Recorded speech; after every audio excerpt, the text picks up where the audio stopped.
కౌలు రైతులకు ఎగబెట్టిండు, రైతు బంధు ఎగబెట్టిండు. ఇవాళ ఇవన్నీ కూడా మీ అందరికీ తెలిసిన విషయం. 2 లక్షల ఉద్యోగాలు అన్నాడు, ఒక్క సంవత్సరమే 2 లక్షలు ఇస్తా అన్నాడు. 2 ఏళ్ళే 80 ఉద్యోగాలు, సబ్బులు లేదు.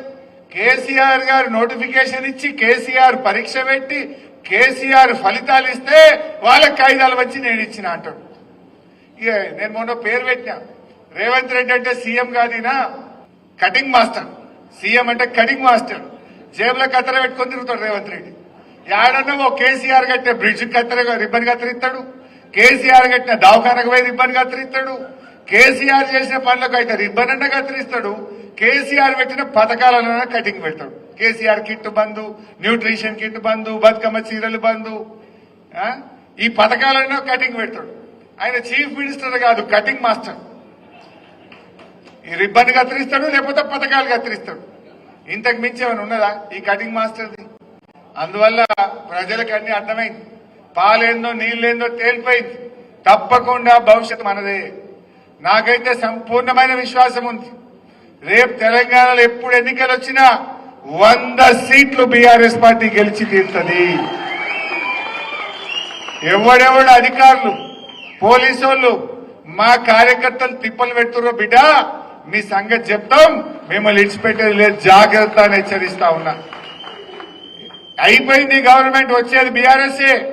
పోలీస్ అధికారులు ఇంకా ఎవరైనా అధికారులు జాగ్రత్తగా ఉండండి అని కూడా ఈ సందర్భంగా నేను హెచ్చరిస్తా ఉన్నా. పోయిన 10 ఏళ్లు ఊకున్నాం, పోయిన 10 ఏళ్లు కేసీఆర్ గారు ఎంతసేపు కొత్తగా కష్టపడి తెలంగాణ తెచ్చుకున్నాం, త్యాగాల తెలంగాణ. ఇది అభివృద్ధి జరగాలని నిరంతరం నిమిషం తెలంగాణ అభివృద్ధిలో పనిచేసినాం. కానీ ఈ తప్ప అభివృద్ధి చేస్తాం, ఎక్స్ట్రాలు చేసిన అధికారులకు వడ్డీతో సహా చెల్లిస్తాం, జాగ్రత్త. అది నాయకుడైనా, కొంతమంది కాంగ్రెస్ ఎమ్మెల్యేలు కన్నులు ఎత్తికెక్కి మాట్లాడుతున్నారు. ఎవడన్నా బీఆర్ఎస్ వాడు పోస్ట్ పెట్టే చాలు వాడిని అరెస్ట్ చేస్తుంది. బీఆర్ఎస్ వాళ్ళు ఉన్నదని నిలదీస్తే కేసులు పెడతా ఉన్నారు. బిడ్డ నువ్వేమైనా పర్మనెంటా?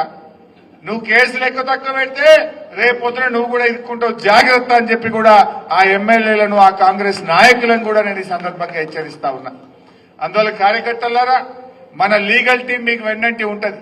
ప్రశాంత్ అన్న ఈ జిల్లాలో మీకు వెన్నంటి, మీకు అండగా ప్రశాంత్ అన్న ఉంటాడు, బీఆర్ఎస్ పార్టీ ఉంటది. ధైర్యంగా ముందుకు పోండి, భవిష్యత్తు మనదే. ఎగిరే జెండా గులాబీ జెండా, ఎవరు అనుమానం పెట్టుకోవాల్సిన అవసరం లేదు. మంచిగా ముందుకు పోదాం, అందరం కలిసికట్టుగా మన గవర్నమెంట్ తెచ్చుకుందాం, ప్రజలకు మేలు చేద్దాం.